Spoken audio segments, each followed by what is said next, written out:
আচ্ছা, একটু আমরা শান্ত হতে পেরেছি। পিছনের লোকজন এখন দৌড়ঝাঁপ করছে, আমরা দাঁড়িয়ে পড়ি, যে যেখানে আছি সব হবে, পালিয়ে তো যাব না কোথাও। আচ্ছা, রাবণ কার পুজো করতো? রাবণ রাবণ শিবের পুজো করতো, এটা কি আমরা জানি? কিন্তু হনুমান কার অবতার ছিলেন? শিবের অবতার ছিলেন। কিন্তু রাবণের সামনে যখন গিয়ে হনুমান এসে দাঁড়ালো, রাবণ কি চিনতে পারলো? এই ক্যামেরা, তোদের তোদের ফোন বন্ধ। তুই তো দেখাচ্ছিস না, তুই তো টেলিকাস্ট করছিস না, টেলিকাস্টটাও করছে। এটা ঠিক আছে, তাহলে তুমি এটা বন্ধ করো। ঠিক আছে, কি হবে রেকর্ডিং করে? যে ভাড়া দিয়েছে ওকে, ওর কাছে যদি না চাই পারবে তোকে ভাড়া দিতে?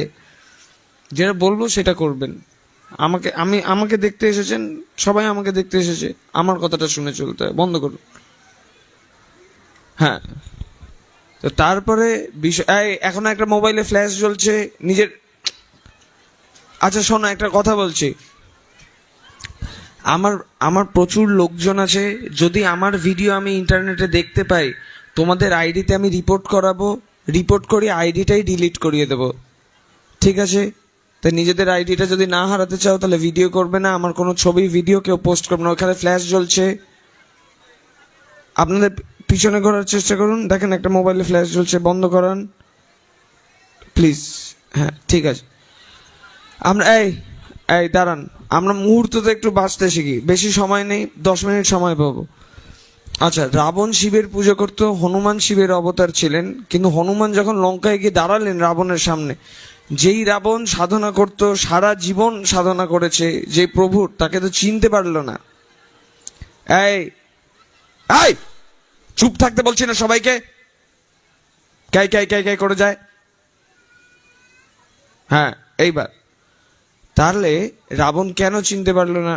কেন কি? রাবণের মনে অহংকার ছিল। আমাদের প্রত্যেকটা মানুষের মনে অহংকার আছে। ঠিক আছে, সবার মাথার মধ্যে নিজেরই গল্প চলছে। আমাদের মনে কারোর কাছে টাকা পয়সার অহংকার আছে, কারোর কাছে জ্ঞানের অহংকার আছে, কারোর কাছে সৌন্দর্যের অহংকার আছে, তাই না? তাই জন্য ঠাকুর আমাদেরকে ইষ্টভীতিটা দিয়েছেন। এইটা করলে it is unconscious tool to keep us sublimed. আমরা ইষ্টভীতিতে কি বলি? জীবজগৎ জীবন কারণ করুণাময় স্বামী, তোমার দয়া লোভেছি যেন সকলে পেয়েছি আমি। তো সবকিছু যদি তোমারই দয়াতে হয়েছে, আমি নিজেকে নিয়ে অহংকারটা কি নিয়ে করব, কিভাবে করব? ঠিক আছে, সবার কথা শোনা হবে, তাড়াহুড়ো নেই, প্রার্থনাটা করব, আমি আছি। আপনারা যে রাত্রি 12টা অবধি বসে থাকতে পারেন, আমি 12টা অবধি দাঁড়িয়ে থাকবো, আর চিন্তা করেন না। ঠিক আছে, রাত্রি 2টো 3টে 4টে ভোর 4টে আমি দাঁড়িয়ে থাকবো, বোঝা গেছে? আমার মুখের ভিতরটা জ্বলে আছে, আমি পেন কিলার খেয়ে আছি আপনাদের সাথে খালি কথা বলবো বলে, গলা ভেঙে গেছে, আওয়াজ শুনে বোঝা যাচ্ছে না, তাই না? তাহলে একটু আমার সাথে সহানুভূতি দেখান। আপনারা আমাকে ভালোবাসতে এসেছেন, তাই না? তাহলে আচ্ছা, তাহলে ইষ্টভীতিটা আমরা করি যাতে আমাদের মনে অহংকার না হয়। এইখানে যারা আছেন বোকাদের মতন আমরা কথা বলবো না, যে ইষ্টভীতি করুন আপনাকে ঠাকুর রক্ষা করবেন, এরকম টাইপের কথা বললে খুব মার খাওয়ার মতন যোগ্যতা আমাদের। ঠিক আছে, একটা ইষ্টভীতি নিয়ে লেখা বার করেছিলাম, কারা কারা পেয়েছেন একটু হাত তুলুন তো দেখি। কেউ পেয়েছেন ইষ্টভীতি নিয়ে লেখাটা? এটা 5 পাতার লেখা বার করেছিলাম, জানেন? পেয়েছেন? পেয়েছেন? পড়েছেন কেউ? তাহলে যারা পাননি, ক্যামেরাটা ওর দিকে ঘোরা, ক্যামেরাটা ওর দিকে ঘোরা। এই লাইভ টেলিকাস্ট, ওর দিকে ক্যামেরাটা ঘোরা, ঘোরা বলছি যখন, এত সময় নিচ্ছিস কেন? এর নাম মুক্তা ভাই। ওর কাছে এলে যদি আপনাদের শেখার ইচ্ছা হয় তাহলে লেখাটা নেবেন, নিয়ে পড়াশোনা করবেন, নিজেদেরকে শিক্ষিত করবেন। ঠিক আছে, নিজেদেরকে শিক্ষিত করতে হবে আমাদেরকে ঠাকুরকে ধরে। সরেন সরেন সরেন সরেন সরেন, এখনই গাড়ির চাকার মধ্যে একজন ঢুকে যাচ্ছিল, পারলে এটা অশিক্ষা নয় তো? এটা কি? বোঝা গেছে? আচ্ছা, আমাদের যাজন করলে কি লাভ হয়? আবার আমার দিকে ঘোরানোর জন্য রেডি থাকবি। যাজন করলে কি লাভ হয়? যাজন করলে আমরা কথা বলা শিখতে পারি। ঠিক আছে, আজকে কত লোক আমার কাছে এসে নিবেদন করবে যে আমাদের চাকরি হচ্ছে না। তো যদি ভালো কথা বলতে পারি, প্রত্যেকটা চাকরি পেতে গেলে আমাকে ইন্টারভিউ দিতে হবে না?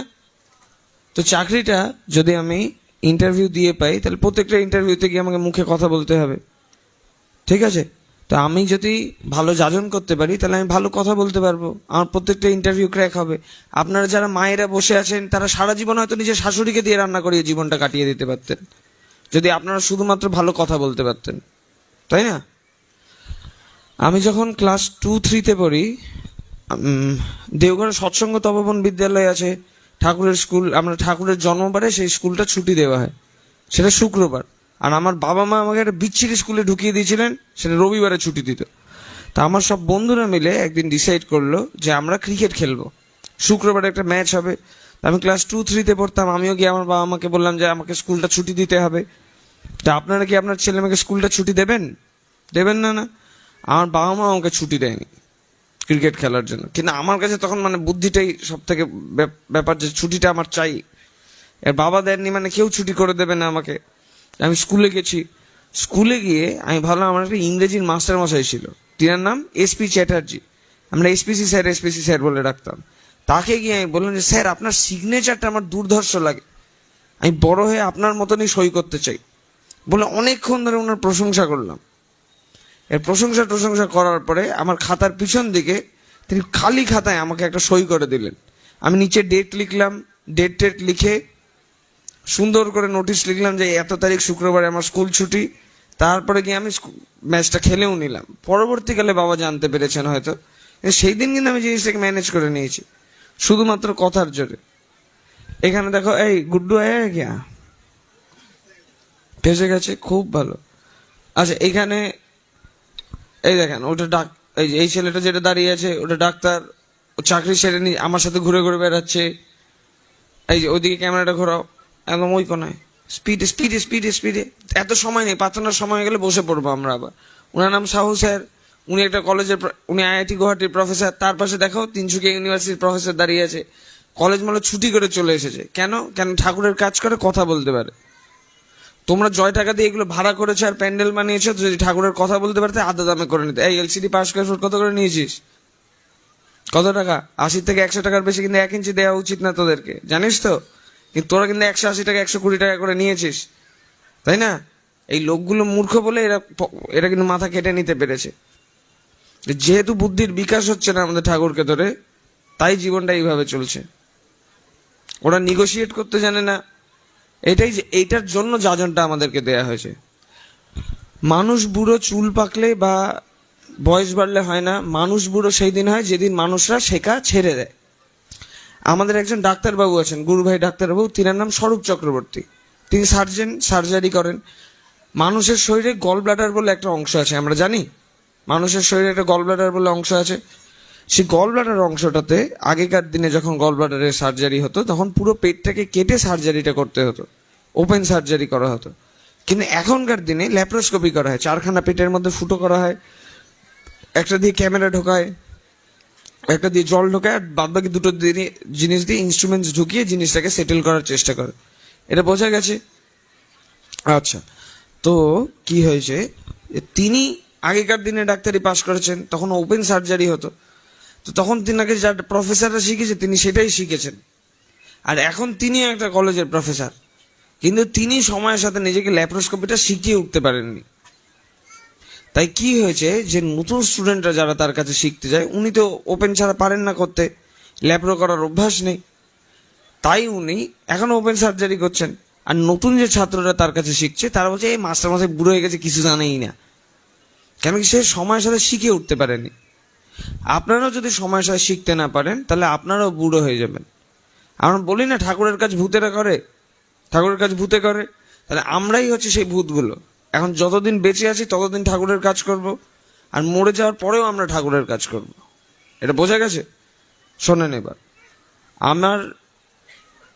আমার বাবা যখন আমার থেকে আরেকটু বয়সে বড়, তখন আমার বাবা, বড় কাকা, ছোট কাকা, শুভ কাকা 4 জন মিলে গাড়ি নিয়ে ঘুরতে বেরিয়েছিল।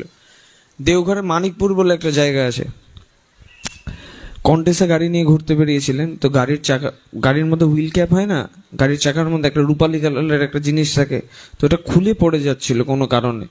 তো এবার খুলে যেহেতু পড়ে যাচ্ছিল, গাড়িটা থামাতে হচ্ছিল। আবার গাড়িটা থামিয়ে তিনি হুইল ক্যাপটা নিয়ে গাড়ির চাকার মধ্যে লাগাচ্ছিলেন।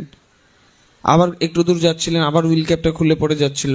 আবার গাড়ি, এই ফোন সামনে বসে ব্লান্ডার করলে তো ক্যাচাল হয়ে যাবে।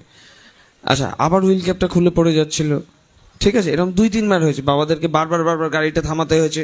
তো বাবাদের মনটা, মানে বাবাদের মনে হচ্ছে বারবার গাড়ি থামাতে হচ্ছে, ইরিটেশন হয়েছে, হুইল ক্যাপটা ভেঙে গেছে, বাড়িতে গিয়ে সারিয়ে লাগিয়ে নেবো এটাই মনে হয়েছে।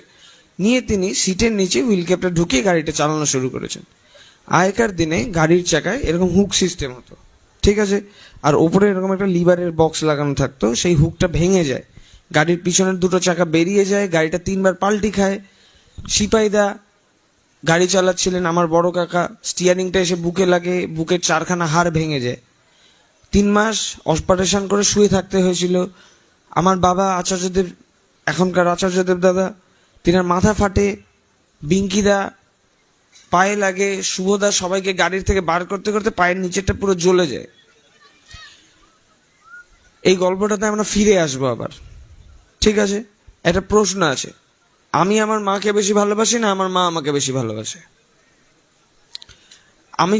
আমার মা আমাকে জন্ম দিয়েছে তাই আমাকে ভালোবাসে, এটা বোকা বোকা কথা। যদি আমি হাসপাতালে অ্যানেস্থেসিয়া নিয়ে পড়েছিলেন, যদি আমি বাচ্চাটা বদল করে দিতে, আপনি কি বুঝতে পারতেন? পারতেন না, না। তাহলে আমার যখন শরীর খারাপ হবে, আমার মা কিন্তু আমার কাছে 14 ঘন্টা 15 ঘন্টা 16 ঘন্টা বসে থাকতে পারবে, কি না আমার ছেলের শরীর খারাপ হয়েছে।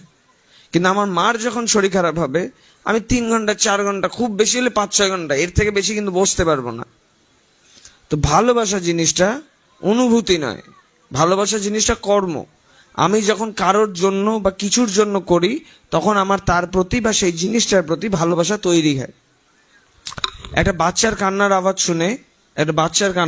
শুনে আপনারা সবাই বুঝতে পারেন না, মারা বুঝতে পেরে যায় না যে সে খেতে চাইছে, হাঁকতে চাইছে, ঘুমাতে চাইছে। এই একটা কান্নার আওয়াজ দিয়েই কিন্তু মাটা বুঝে যায়। ঈশ্বর সারাক্ষণ সেইভাবেই আপনার কানের পাশে কাঁদছেন, যাতে আপনাদের কোনো অসুবিধা না হয়, আপনারা সবাই যাতে কোটিপতি হন, আপনাদের পকেটে গাদা গাদার খানি টাকা থাকুক, আপনাদের জীবনে কোনো অসুবিধা না হোক। কিন্তু তিনার কান্নার আওয়াজটা শুনে আপনি বুঝতে পারছেন না কেন কি আপনার মনে ভালোবাসা নেই।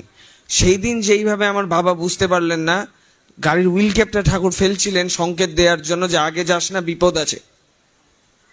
কেন কি ঠাকুরের আপনাদেরকে বাঁচানোর নিয়ম নেই। ঈশ্বর চেষ্টা করছেন আপনাকে বাঁচানোর, কিন্তু তার বাঁচানোর নিয়ম নেই। কেন কি পুরো ব্রহ্মাণ্ডটাকে তিনি একটা নিয়মের মধ্যে সৃজন করেছেন।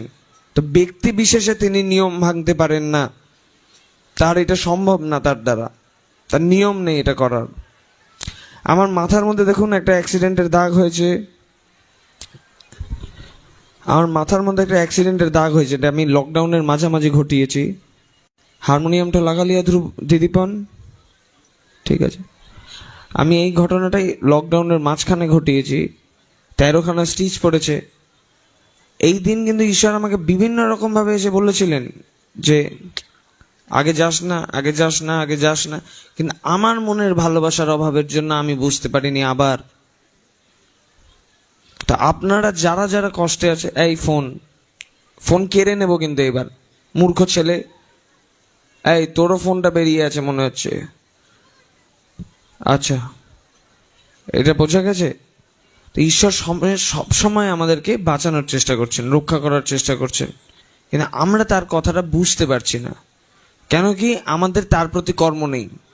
আমরা ভাবি ঠাকুর জিনিসটা পুজো পাঠ করলে কাজে দেয়। আচ্ছা, ঠাকুরের ছবিটার জায়গায় তাহলে আপনারা আপনাদের বাচ্চাদেরকে বলুন যে অঙ্কের সরস্বতী পুজোতে যেরকম পুজোটা বইয়ের সরস্বতী মায়ের পায়ে বইটা দিয়ে আসেন, আপনারা ঠাকুরের আসনের জায়গায় অঙ্কের বইগুলো রাখুন, বাচ্চাদের বইগুলো রেখে রোজ ধূপকাঠি জ্বালান। আর রোজ ধূপকাঠি জ্বালিয়ে আপনার ছেলে মেয়েকে বলুন যে লাড্ডু দিবি, দুটো প্যারা দিবি, তাহলে তোদের মগজের মধ্যে পড়াশোনাটা ঢুকে যাবে, তোরা শিখে যাবি পড়াশোনা, স্কুলে টুলে যেতে টেতে আর হবে না। ঈশ্বর জিনিসটাও এরকম। আর যজন যাজন ইষ্টভীতি, নাম ধ্যান, প্রার্থনা, এইগুলোই হচ্ছে আমাদের পড়াশোনা, এটাই আমাদের প্র্যাকটিস। ঠাকুর নিজের মাকে ভালোবাসতেন, এটা আমরা শুনেছি তো সবাই।